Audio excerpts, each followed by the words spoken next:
New permits reveal the next Epic Universe expansion is officially underway. Hello everybody, welcome. We now have confirmation on the location of the first Epic Universe expansion and the possibility of a brand new Quidditch attraction.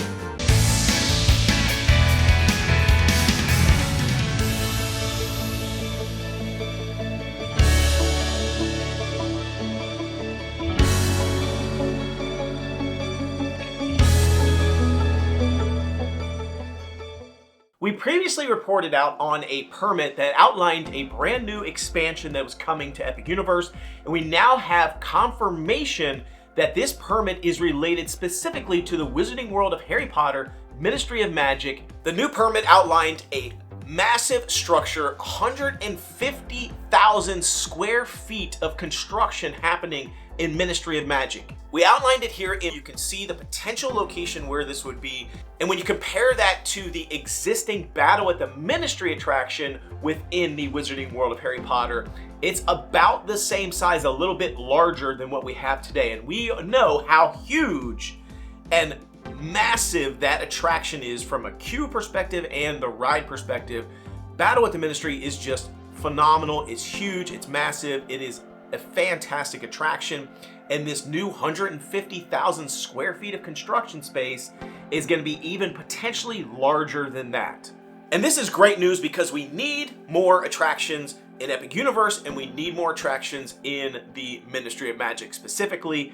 Battle at the Ministry has so many problems, ridiculous wait times. I mean, it is time to do something about that. And we haven't even been open at Epic Universe for a year at this point. It's only been a handful of months and we're already talking about an expansion. This is phenomenal, great news, but it is so necessary. Now, this is the same permit that we reported on previously, but there has been an update to that permit in the site description where it talks about P905 being the location. Now, this location is specifically the code name for Wizarding World of Harry Potter, Ministry of Magic. However, I will say when I went out to the Orange County websites and looked at the permits for myself, this demarcation, this updated description of P905 was not there in my permits. This could have something to do with lag. It could be that they've now removed it. It could be something else funky is going on, or potentially there's different versions of this, and this is the one that I particularly use. However, if this remains true, if this is accurate, based on all the information that I'm hearing and these visuals of the permits, this snapshot in time that we've gotten, then we definitively know where this is going to be located.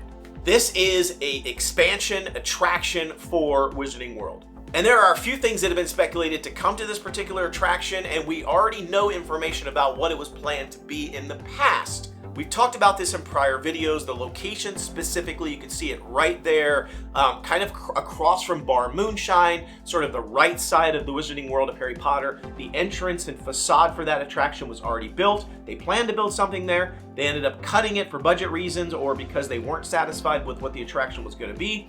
And so now we are finally getting that second attraction in the Wizarding World. Current speculation is that this is going to be some sort of broomstick attraction. That's what it was supposed to be before. And the speculation here and all the rumors, supposedly insider information, continues to point to a broomstick attraction. There are patents out there that Universal has filed that kind of show particular ride vehicle systems that could be used and implemented for a broomstick style attraction.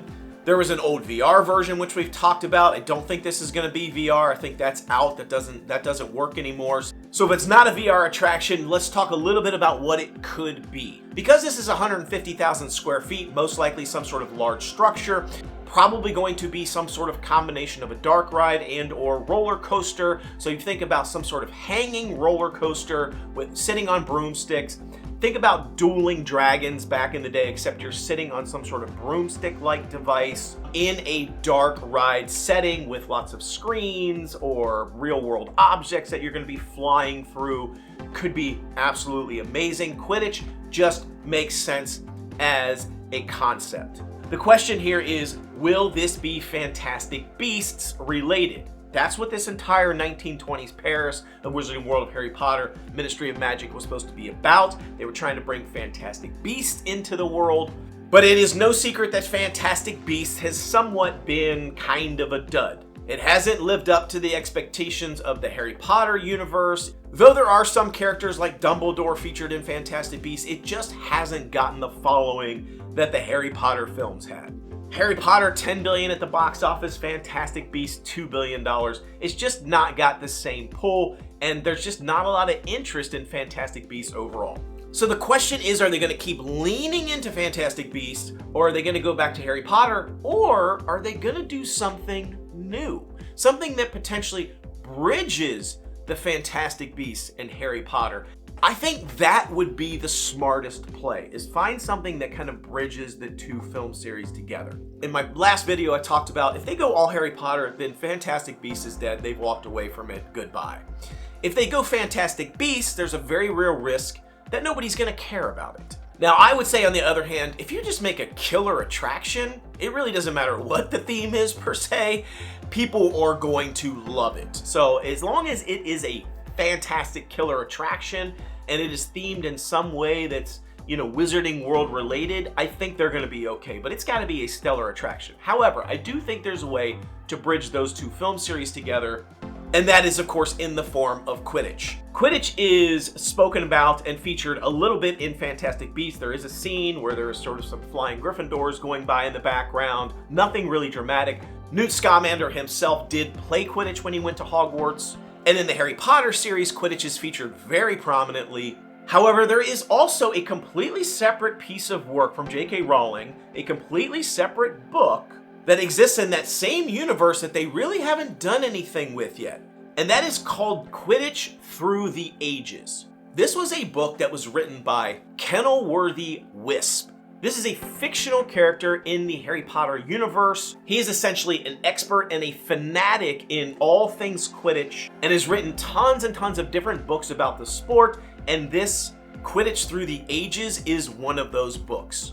And ever since it was announced that the Fantastic Beasts third film would be the last in the series, that they were not going to continue creating more Fantastic Beasts films, there's been a lot of talk and speculation about something coming, like some sort of new film or series that could center around Quidditch, the sport, potentially using information and some of the lore from Quidditch Through the Ages, the book. There's all sorts of really interesting details and world building that even happens in this Quidditch Through the Ages book. This is a book that this Kenilworthy Wisp has written about all things Quidditch, the timelines, how the sport works, the evolution of the sport over many, many decades and centuries, and how it has changed, some of the fantastic moments of the sport and fantastic moments in the World Cup for Quidditch.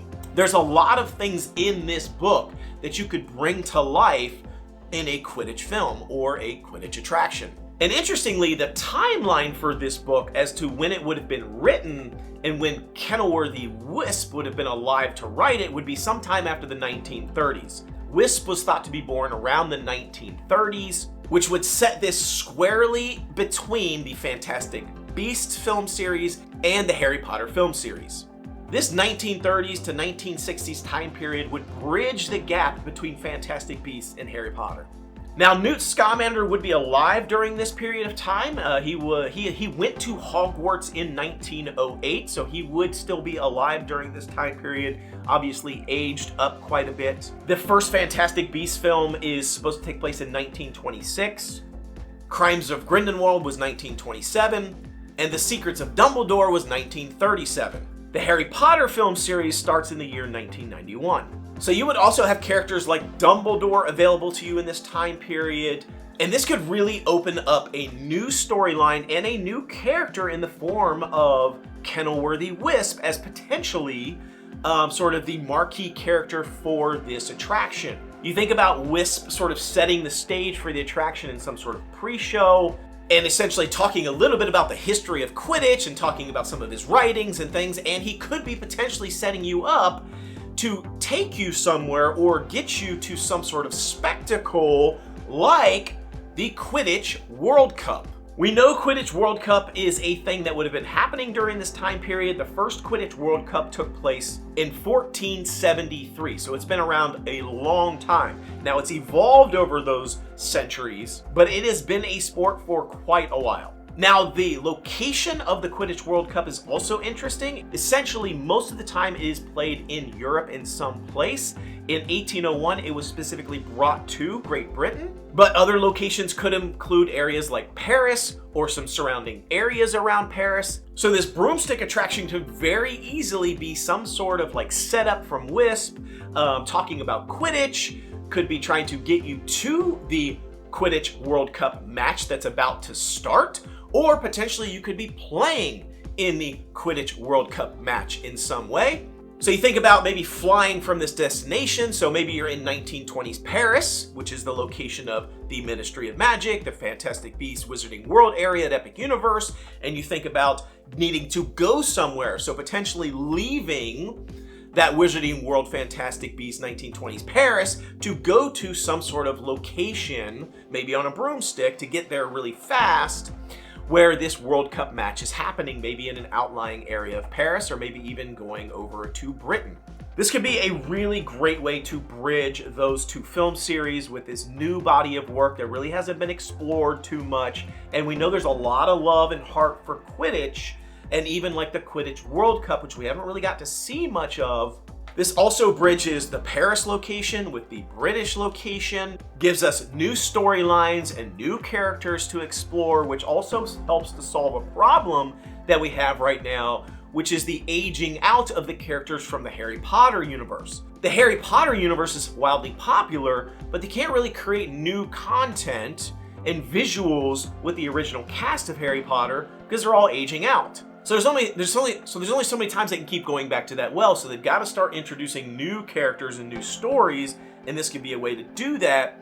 So while still feeling familiar to Fantastic Beasts, but also feeling familiar to Harry Potter fans with Quidditch and maybe the World Cup and this character Wisp sort of bridging the gap.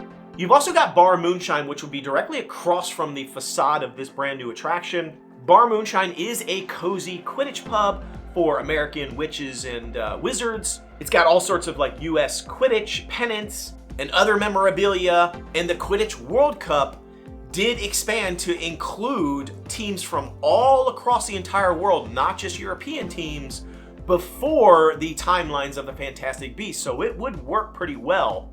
So I think this could be fantastic. I will say there is another possibility which we've talked about in previous videos. This is the Thestral carriage drawn idea that I was talking about. Could definitely be that. If you want to know more about that, look at my previous video. But I still think that could potentially be in the cards. I think that would move people a bit faster than maybe a roller coaster. But if they do the roller coaster correctly, if you think about how they're doing Monsters, Inc., the roller coaster there at Disney's Hollywood Studios, I think there's something like 4 different loading bays that get people up into this sort of hanging, flying roller coaster, which if it goes the way it looks, this could be a high capacity roller coaster at Hollywood Studios. They do something similar with broomsticks with lots of loading bays. It could also potentially be high capacity. So not really sure, could be broomsticks, could be Quidditch related, could be Thestral carriages, could be riding on the back of a magical creature, some sort of cool like attraction like that. I think we're gonna be winners no matter what, depending on what they go with. But the most exciting piece is it looks like we definitively have the answer. This is, in fact, going to be for the Wizarding World of Harry Potter. It's going to be a massive attraction on a huge scale and hopefully have super high capacity. What do you think? Does that sound exciting to you? Are you on the same page? Are you feeling like Quidditch could be the way? Let me know what you think down in the comments. I want to hear from you, your thoughts. If you heard any rumors, do you think Quidditch is the way to go? Would you rather see Thestral carriages or magical creatures? Do you think we should lean into Fantastic Beasts or go back to Harry Potter, or come up with something brand new like kennel-worthy Wisp and Quidditch through the ages? Let me know. Be sure to like, subscribe, and share this content. So I see you next time. The noble way is the easy way. Bye-bye, everybody.